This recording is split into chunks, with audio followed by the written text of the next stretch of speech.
السلام علیکم ورحمۃ اللہ وبرکاتہ. فرحت ہاشمی بول رہی ہوں. کیا حال ہے سب کا؟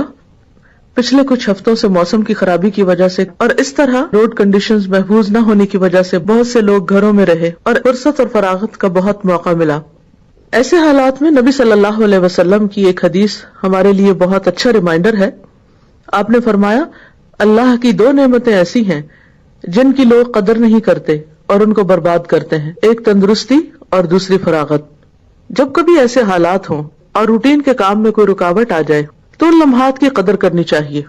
بعض لوگ اس بات کا لحاظ نہیں رکھتے، لہذا جب کبھی وہ اسکول، کالج، جاب یا کاروبار وغیرہ پر نہ جا سکے تو عموماً فون پر اپنی بوریت دور کی جاتی ہے. ٹی وی یا انٹرنیٹ پر بیٹھ کر ویدر وغیرہ چیک کرتے رہتے ہیں. کچھ لوگ سارا دن فلمیں وغیرہ دیکھتے ہیں. کچھ لوگ فون کر کے کمپلینٹس کرتے ہیں، کبھی موسم کی، کبھی سٹی والوں کے ناقص انتظام کی، کبھی بچوں، شوہر، بیوی کے گھر ہونے کی وجہ سے ڈسٹربنس پر. ہم سب کو سوچنا چاہیے کہ ہم اپنے ایسے وقت کو کس طرح گزارتے ہیں، کیونکہ یہ رویے اور کام صحت اور وقت کی بربادی ہے.